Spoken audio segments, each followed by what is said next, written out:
Welcome. We have with us Josie McDaniel Burkett here to do signing, and we're glad you're here. We'll try to answer all your questions. We'll make some brief presentations. So if you could hold them till the end, till we go through that. Chaplain John Denny.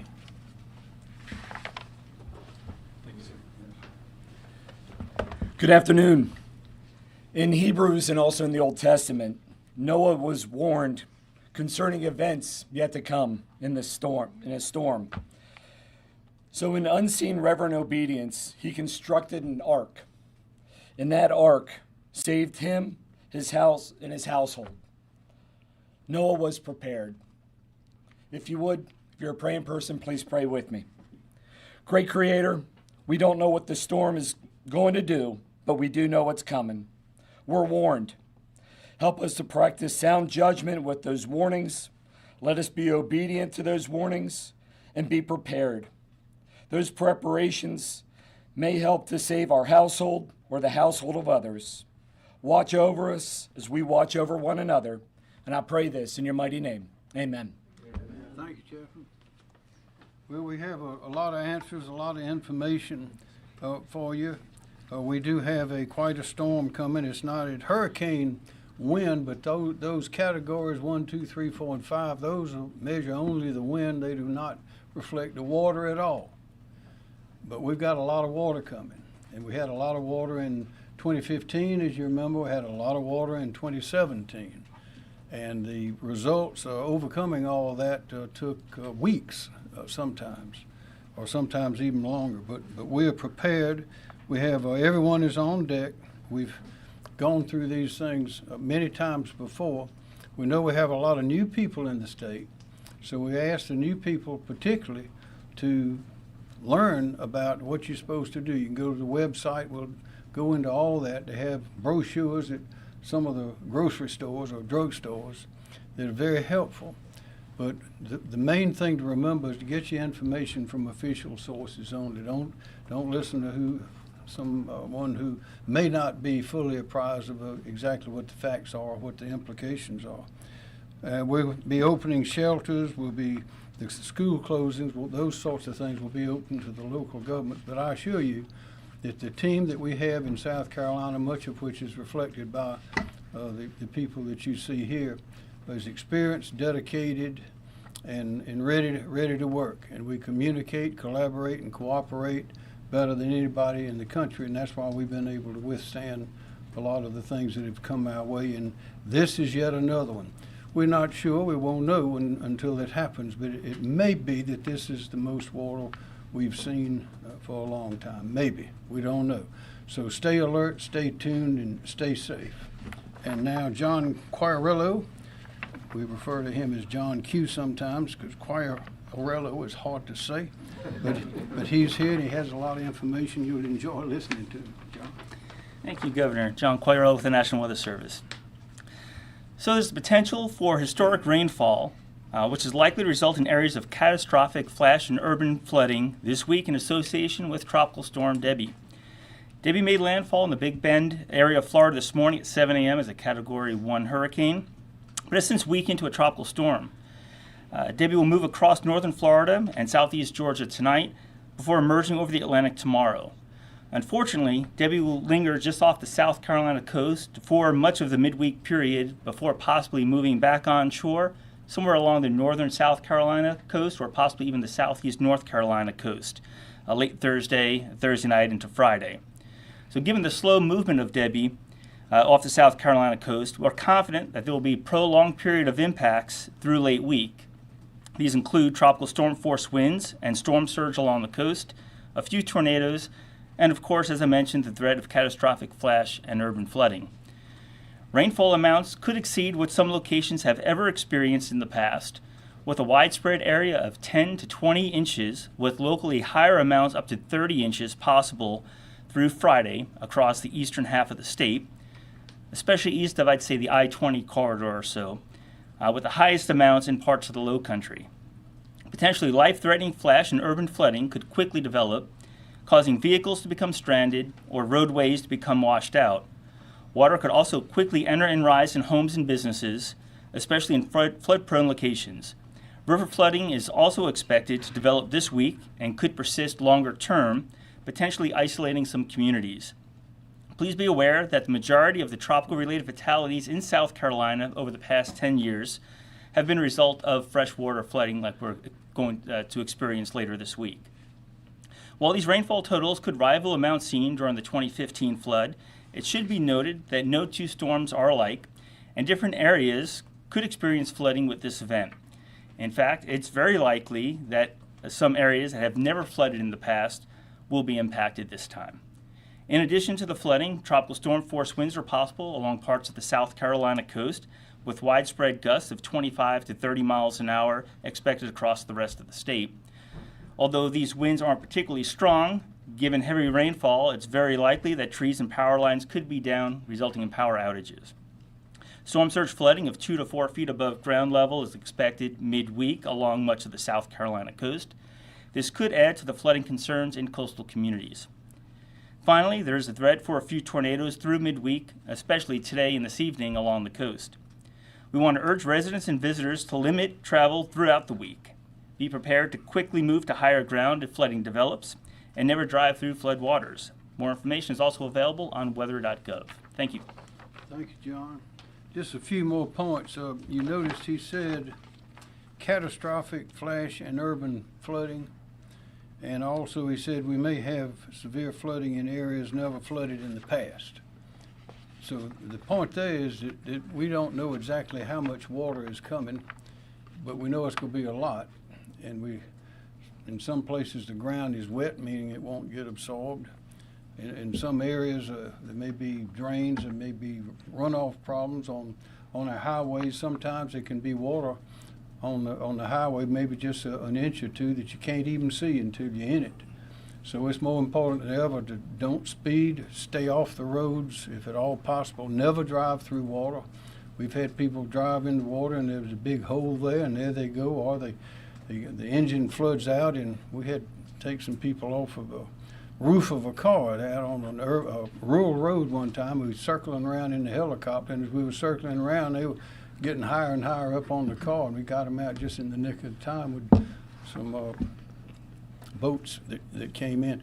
These things are unpredictable, and this water is dangerous, and we don't know what we're going to expect this time, and so we'll be keeping you alert as we go.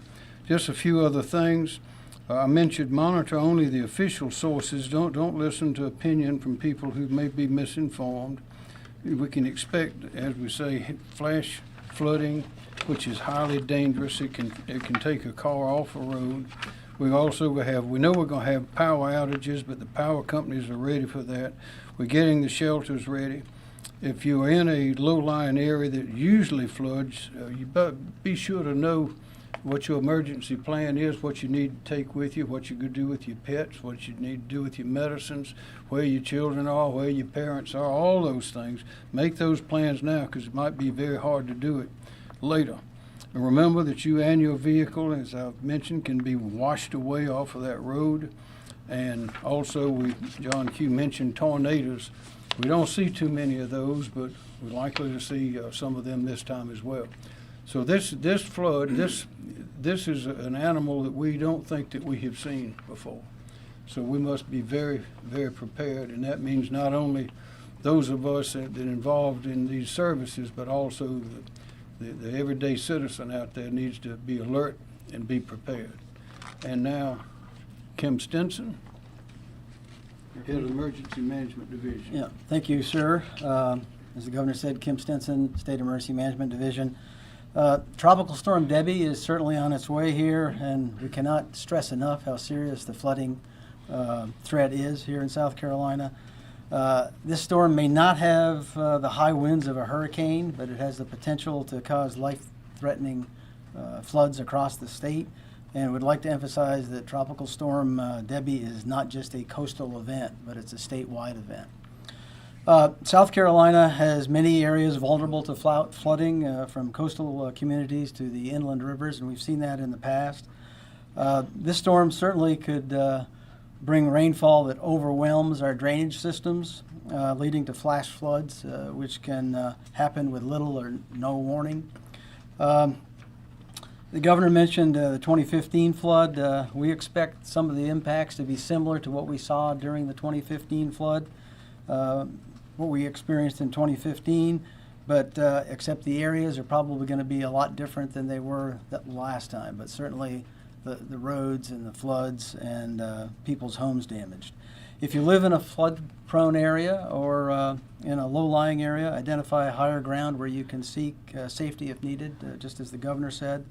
And then certainly flooding is the number one cause of fatalities in tropical storms. And you'll probably hear this again later, but just 6 inches of fast-moving water can knock a person off their feet, and 2 feet can sweep most vehicles away as well. And then also the governor talked about not driving on flooded roads. Turn around, don't drown. It's just not worth the risk. Also, don't wait until it's too late to act. If you're advised to evacuate by your local authorities, do so immediately and monitor those weather updates and follow the instructions of local officials. It's also very important for all of us to have an emergency plan in place for whatever disaster situation we might find ourselves in, and Tropical Storm Debby is no different. We all need to be our own emergency managers and have those plans. Residents should review their plans, the personal safety plans, and consider actions that they would need to take in advance of this storm. Having enough bottled water and non-perishable food to sustain each family member for 3 days. Having a weather radio and flashlights, extra batteries and chargers. Knowing where your important documents are, such as birth certificates and insurance policies in the event that you have to leave your home. Certainly stay tuned to local media for the latest advisories from the National Weather Service and the National Hurricane Center. And then follow trusted, verified sources for the latest news, and be prepared to follow the instructions of state and local public safety officials. To help with planning, we encourage all residents to visit our website at scemd.org, which has a wealth of information on how individuals, families, and businesses can prepare for emergency situations, including this one that we're faced with right now. Also, our South Carolina Emergency Manager app is also a great tool, which includes a component to allow citizens to create their own personal plan. And then from an operational perspective, we are taking several actions at the state under the direction of the governor. The State Emergency Operations Center, where we're located right now, has been activated and operational 24 hours a day to coordinate the state response to Tropical Storm Debby. We started conducting county coordination calls Sunday and to identify any issues or unmet needs, and counties are reporting no unmet needs at this time. And our logistics system has been activated to assist local authorities, and that system has been validated extensively over the last several years for the many disasters that we've had. And we currently have over 100 requests that are being actioned right now, ranging from sandbags to swiftwater rescue teams. And then as a final note, Team South Carolina has had a great deal of experience with preparing for, responding to, and recovering from hurricanes and tropical storms over the past several years, and this experience remains our greatest strength and will ensure our success moving forward. Thank you, sir. Okay, thank you. Also, I want to mention on yesterday, I issued the executive order declaring a state of emergency out of an abundance of caution, and what that allows us to do is to begin implementing our state emergency operations plan, which has been developed and refined over the years. And all of that is a part of the state's preparations, getting ready, making it easier for us to work together. At this time, I do not anticipate it being necessary to issue any evacuation orders. Not necessary at this time, but we'll continue to watch that carefully. And I don't believe it is necessary to order the closing of state facilities or agencies at this time. We'll keep you aware of that as well. Now for the highways, Justin Powell, Secretary, Department of Transportation. Thank you, Governor. The South Carolina Department of Transportation is prepared and ready to respond to the heavy rains that we are anticipating from Tropical Storm Debby. Over the weekend, we had crews working out to clear drainage ditches, inlets, things that we know where we have drainage hotspots to be ready for this storm. We have over 2,300 personnel mobilized and ready to respond and have gone to 24-hour operations through the duration of the storm and will be available to begin cleanup after the storm has passed us. This is an all-hands operation. We have already moved some crews down from the upstate down to the lower part of the state where we expect the most impacts to be. We have been preparing for this storm, and we encourage residents to prepare as well. You can follow travel information can be found on our 511 app. You can get on the Google or Apple stores. We also have our call center is available at 1-855-GO-SCDOT or 855-467-2368. However, with the rain that is forecasted to come here, the best advice I can give you is to limit the amount of driving that you're doing out there on the roads. If you do come across floodwaters, do not drive through it. As Director Stinson just said a minute ago, just 2 feet of water can move almost all vehicles, and so we encourage you to limit your travel, to focus on what you need to do, and to turn around and not drown. But SCDOT is prepared and ready to respond for this event. Thank you, Governor. Thank you, Secretary Powell. Director Robert Woods, Department of Public Safety. Thank you, Governor. Rob Woods, Director of the South Carolina Department of Public Safety. The South Carolina Department of Public Safety began preparations on Sunday for Tropical Storm Debby. We completed our initial response plans. We placed our Highway Patrol and State Transport Police in a ready status, all of those personnel, and we conducted our initial conference call, our coordinating conference call with our field commanders. This morning, we began response operations with enhanced law enforcement line patrols in our Midlands area all the way to the coast. And we began staffing the State Emergency Operations Center as well as our own statewide command post. The line patrols will continue around the clock throughout this event, and will include personnel from the Highway Patrol Division, from the State Transport Police Division of SCDPS, as well as support from the South Carolina Law Enforcement Division, the South Carolina Department of Natural Resources, and the South Carolina Department of Pardon, Parole, and Probation. Our operational priorities include providing timely response to increased calls for service due to traffic collisions and disabled motorists, and assisting SCDOT with road closures and traffic diversions resulting from flooding, down trees, and down power lines.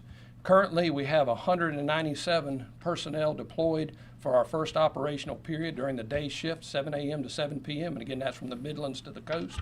And we'll have 167 personnel assigned to the night shift tonight, that's 7 p.m. to 7 a.m.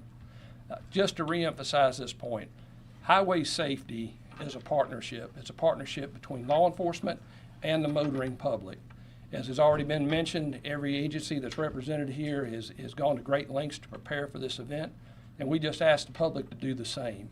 And as already has been emphasized, please, the best way to keep us from having to respond for these calls for service is to stay off the highways altogether during this event. But if you have to be on the highways, slow down, adjust your speed for the conditions, be aware that hydroplaning is always a real risk during any rain event, but especially during this type of rain event.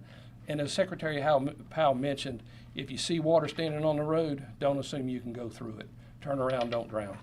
Thank you, Governor. Thank you, sir. Inspector General Sean Fay, Department of Social Services. Thank you, Governor. Sean Fay, Inspector General for the Department of Social Services. Our mass care team has been working with our county partners and community partners to closely set up those shelters that might be needed for the populations that could be affected. As of right now, there are 3 shelters currently in operation, 2 in Charleston, 1 in Jasper County. That gives us a total population capacity of 659 people. There are 27 people currently in shelters. There are potentially 4 other shelters opening today. There will be 2 in Berkeley County and 2 in Dorchester County. That will give us 7 total shelters for the day and a population capacity of 1,796. There are a number of other counties that are potentially on standby should additional sheltering be needed. We want to let people know if you're going to go to a shelter that they need a plan for that. They should bring any important documents with them, their identification, any other information they might need to bring. They should also look at blankets, sleeping bags, pillows, any comfort items. Particularly with medication, they should plan for a longer, just in case, might need medication for several days longer than they might anticipate. And then any special foods that they might need in case they have any restrictive diets. Thank you, Governor. Thanks, sir.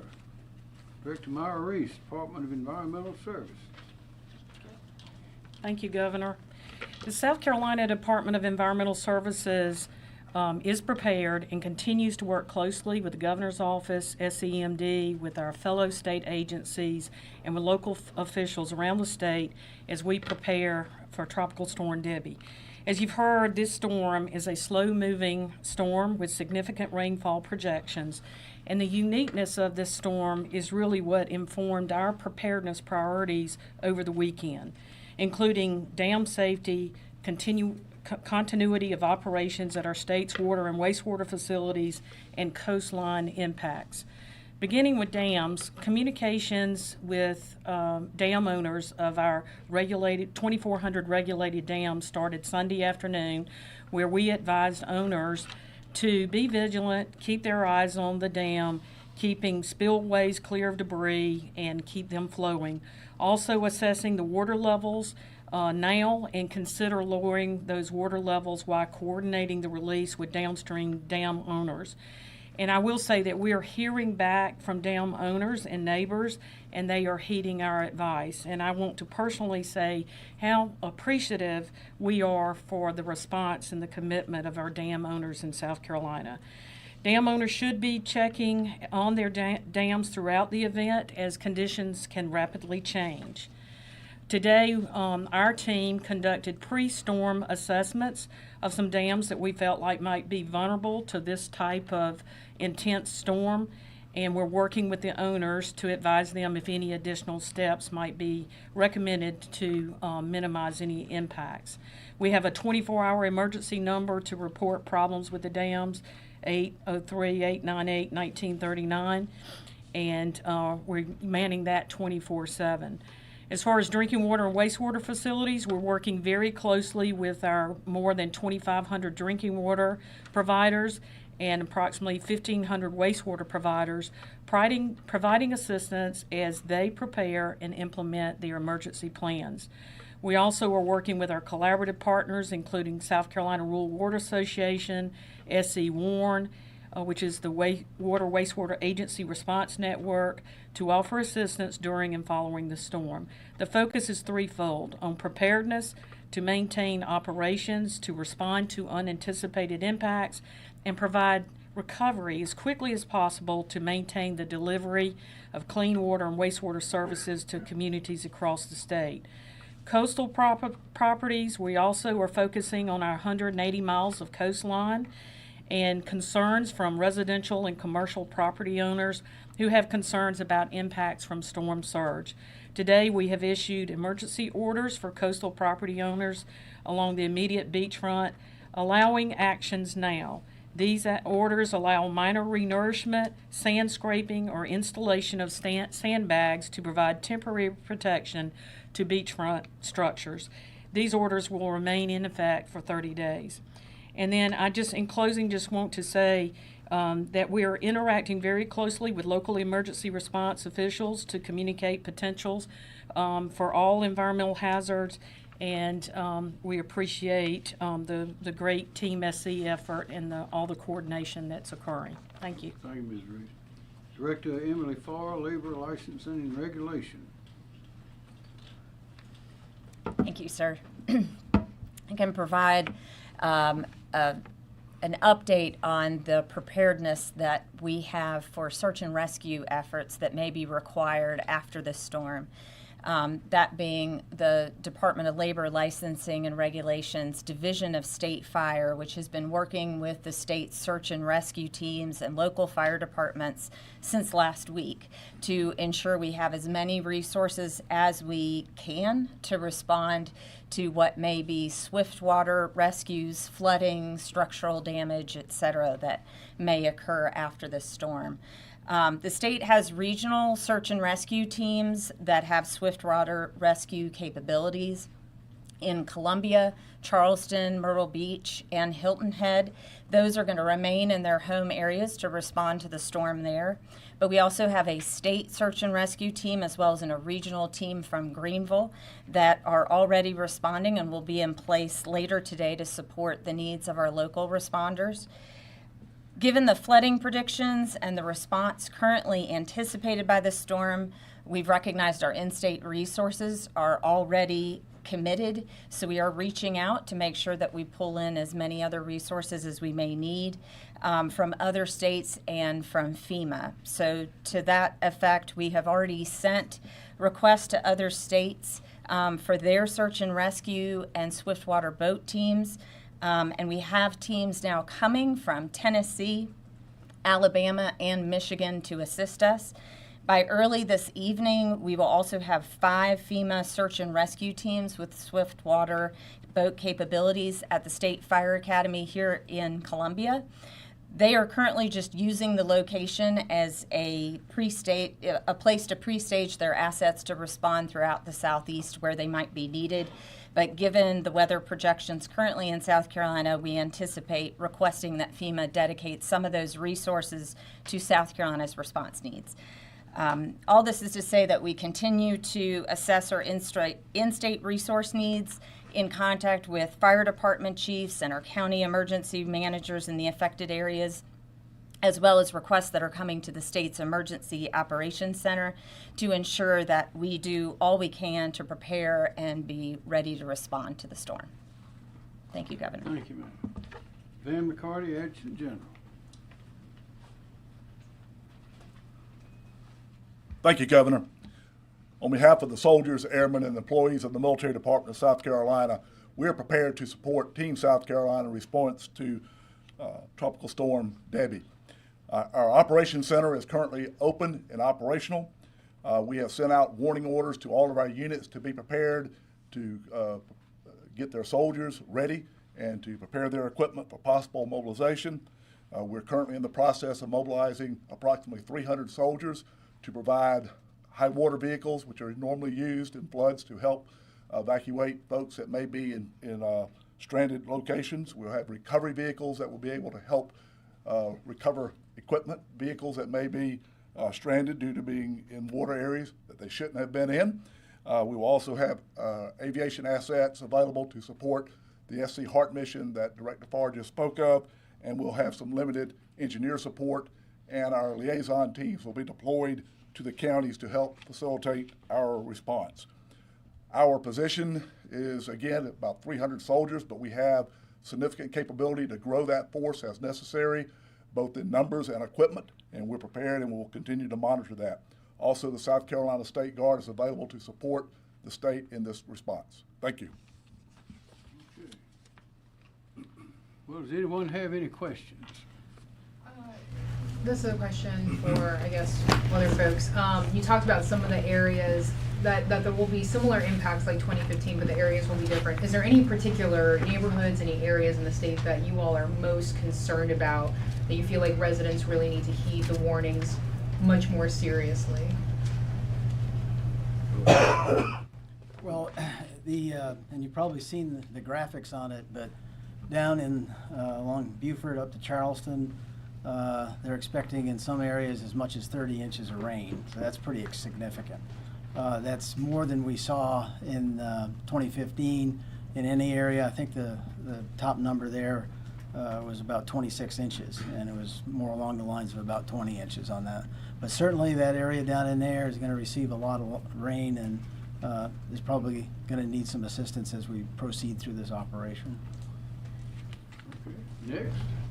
Ms. Reese, you mentioned that you're talking to folks to already look at their dams to make sure that they're maintained or cleaned out.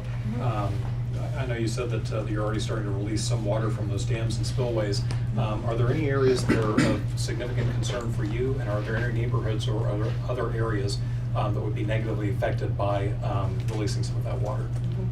I think one thing that we're seeing is that when any dam is considering, releasing some of the water, they are coordinating that release downstream. So that's one of the lessons learned, from previous storms, and I think our dam owners are very sensitive about that and make sure that they do that before they start releasing water. Might I ask a follow-up to that? Yes. How many dams have been evaluated in person by Department of Environmental Services so far? Today? Yes, ma'am. We identified, I guess, about 19 dams, and basically those were just dams we wanted to get a current status of. Even if we had done an inspection of a particular dam 3 months ago, this is such a unique storm and has unique impacts. And so we looked at a variety of factors and identified about 19 dams that we wanted to get out in the field, engage the condition, and look and see if there were any last efforts that could be made to minimize any release of dams and impacts to the communities and property and roads. I will say that I have not received the results of that assessment. Just because we are doing assessment doesn't mean there's a problem. But I will be hearing results this afternoon, as far as those assessments. And was there any particular criteria for those 19 dams? There were several different, criteria. The rainfall projections, if just the inundation mapping that we do, potential risk to roads and property damage, those types of things. But we look at probably 5 or 6 different factors and criteria that we use. Thank you. More questions? Governor, have you spoken with the president yet or anyone in the federal government about this? Yes, I spoke this morning with the FEMA administrator, Ms. Criswell, and she said if we can't get things moving fast enough, to give her a call, and I promised I would. And she was most helpful and interested and concerned about what we were facing. And also I got a call from Rear Admiral Doug Schofield, Coast Guard Rear Admiral, who's in Charleston. By the way, that is the biggest facility of the Coast Guard in the United States. And they have a lot of capacity with swift boats and helicopters and things of that nature that we can use as well. So as I say, we've got a great team, and we've got a lot of firepower we can bring to this situation. What we can't control is people not paying attention and doing things without thinking about it. So we again urge everyone to be careful, be safe, listen to official sources. When in doubt, don't drive on water, don't go fast anywhere, and be sure to take care of your loved ones and your neighbors to the extent you can. Yes. I don't know if this is a question for you or Governor or whoever. Have any of the lake levels been lowered to this point? Is that something that the state is monitoring to see if that potentially needs to happen? Hi, thank you. Andrew Bateman with the Office of Regulatory Staff. We're in frequent communication with investor-owned utilities, and I can report that Lake Moultrie, Marion, and Lake Murray, the levels have all been lowered. Thank you. Any more questions along that line? Governor, as far as your confidence in the power grid and our local utility companies, have you spoken with anyone from Duke or Dominion or the other companies about their preparations and plans for the storm? I have not personally in the last few days, but I know they have been regularly consulted and are very much involved. Governor, for General McCarty, we sent some high water vehicles down to Florida. Do we need those back, or we have plenty of vehicles? What's the status with what we have? No, in response to a request from the state of Florida, we did send about 70 soldiers and about 30 vehicles under an emergency management assistance compact. They convoyed yesterday to Camp Blanding, Florida. We have significant assets here. Once they complete their mission in Florida, they will be returned to South Carolina. If we do need those assets at that time, we'll redeploy them. But right now, we have significant assets to cover everything that we believe we will need. More questions? Secretary Powell, we spoke previously about just how severe and intense Hurricane Florence was in 2018 when we almost saw the Grand Strand cut off with water going up the roadway. How concerned are you and your teams about this? Do you guys have things staged in those areas knowing the vulnerabilities over there? Sure. So that's what we've been doing all weekend is we've been not only addressing those low points where we know we have a drainage issue in the past, but we're also moving in pre-positioning equipment. We've been doing that, as I said earlier. We've been moving in folks from the upstate down to low country so we can kind of augment our forces and handle it. So each event's different, and we'll see what kind of pops up from there. But we have been preparing and knowing where we know usually have some challenges and issues to be ready for it. But one detail on that Highway 501 was threatened, but because of the fast work of Department of Transportation and the National Guard, it was never cut off. We had the barriers along the side. It came close. Yes, it did. We stayed open. I just wanted you to, if you don't mind repeating, you said that you're holding off on evacuation orders, assuming that we're holding off on evacuation orders today. That means we are holding off on evacuation orders, period, for this week. Until and unless things change. Unless things change. We really don't know what we're facing yet, but we'll know more soon. And we'll react depending on what we see. But so far, we don't see any need for that, for an evacuation. I know that this would also be something that the county officials, city officials would need to deal with, but in terms of ensuring that the people who are in those low-lying areas, maybe people who aren't getting their information as widespread as others, are there any kind of state efforts to ensure those folks are getting connected with the shelters or any other higher elevated buildings in the state? Yes, there are a number of efforts. Who would like to speak to that? Yeah, on that question about the evacuation, and during 2015, there was no state-ordered evacuations. They were all handled at the local level. And it's going to be specific areas, and that's really the only way that we think that can take place. It's got to be done at the local level, but with possible state support in terms of, law enforcement and sheltering and that sort of thing. And what was the other part of the question? Just about how you're reaching residents, I guess, who may not be getting the information as vastly as others to ensure that they're getting out of a low-lying area that they're in. Again, we're messaging that up here, and it's being very strongly messaged at the local level. And quite frankly, that's where a lot of that information gets out, is at the local level, in the news media and local emergency management and county government. So we're pretty sure that information is getting out there. The other thing that we're going to do tomorrow, and I didn't mention before, is that and I don't have the number with me right now, it'll be activated tomorrow, but it's in the hurricane guide, is the public information phone system, which is a call center that we run out of here, so people can call in and get answers to questions. And so we'll be activating that tomorrow as well. For anybody that hasn't been connected in the past, that'll help connect it. And but that information is readily available on our website and then also on the hurricane guide.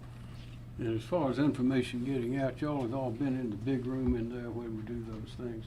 And you can tell there's a lot of people involved, and it's very intense. But if you go to the different counties, you might think you're back in the big room here, so it's not quite as big. So a lot of people, very talented, very skilled, with a lot of equipment that are in high gear, getting information out and taking care of the people. Another question for Director Reese. In terms of coal ash ponds, I know it's been an issue in the past. Are there any steps being taken in order to contain any damage from those flooding? We don't have any more coal ash basins in near vicinity of a river or stream. Yeah. But we had one last time at that flood, but that's been fixed. That's right. That was what I wanted to ask. Thank you. Director Reese, sorry, before you left, could we get that dam emergency number one more time? Sure. Okay, it's 803-898-1939. Say it one more time. Okay, 803-898-1939. And I will say that our website is des.sc.gov, which we have a wealth of information and resources there as well on other issues. Anybody want another phone number that's been recited? Okay. Yes, sir. What are some lessons or changes in infrastructure you guys have had since 2015 to make sure that this flooding is not as severe as it was then? Well, we have a new office. It's the Office of Resilience. It was in direct response to this need. And in fact, I think that office, with Director Ben Duncan, is now a cabinet agency. They have fixed, removed, renovated, I think over 3,000 homes now. I think it's a huge number. But also some of the local governments are taking steps too, to when people have homes that are in these low-lying areas that always get flooded over and over. Some of them are buying those properties up and making parks and things like that. But that's part of the effort of the Office of Resilience, is to work with these other agencies and get all that data that we need to see where the weak spots are, the choke spots. But there's a lot has been mentioned here. Just cleaning out gullies and drains and those kind of things can make an enormous difference. Sometimes it's not enough. Sometimes there's not enough room on the highway to get out in case of an evacuation. That's one reason we adding all those lanes going down I-26 to Charleston and out of Charleston. Governor, you mentioned that there's been a decent amount of rain already. Are there any areas that have been particularly pressured? This may be a question for you or someone else, but any areas that are already particularly pressured in terms of the ground being already soaked? I don't know about being pressured. Maybe someone else has that answer, but I know up around Conway and parts of Myrtle Beach and in that area where they had that flooding before that's been referred to, there's some concern that it may happen again, so they're on high alert. Does someone have a better answer to that? Yeah, we do know that our soils are more saturated this time compared to 2015. We had more capacity in some of the rivers. Even in Florence, we had more capacity in the rivers, and water levels have been running higher recently, so of course it's going to take less rainfall to cause those rivers to overflow and begin to flood some areas, so that would be a concern here. We've had some isolated areas of some real high rainfall amounts due to recent thunderstorms in the past week, but the problem is this is going to be a widespread rainfall. So we're expecting, a lot of impacts to be pretty more widespread compared to what we've seen here recently, and the threat for flash flooding will therefore be much greater. So just to be clear, less capacity in the rivers, more rain from 2015, potentially more rain coming on top of that. Correct. Now, I should point out that, Director Stenson, I believe earlier said this isn't just a coastal event. Even though rainfall amounts will be less the farther inland you go, perhaps, it won't take nearly as much rain to cause flooding issues. The different soil types. The sandier soil along the coast, it tends to drain a little bit better sometimes, but as you start heading inland or in more urbanized areas where there's a lot of concrete, it doesn't take nearly as much rain to result in flash flooding. So that's why it's not just a coastal issue, but anyone even inland is certainly at risk for this flood event. And then, of course, you have places like one of the top tourist destination in the world many years, and top in the United States other years, and that is the beautiful city of Charleston. They are underwater almost to begin with, so that you can be assured they're working hard there. By the way, I've spoken this morning, and several of us to, I guess, over a dozen of the mayors, or maybe more, and some of the legislators, to be sure that everybody knows where they need to go to get information. Anybody else? Pretty good. Thank you very much.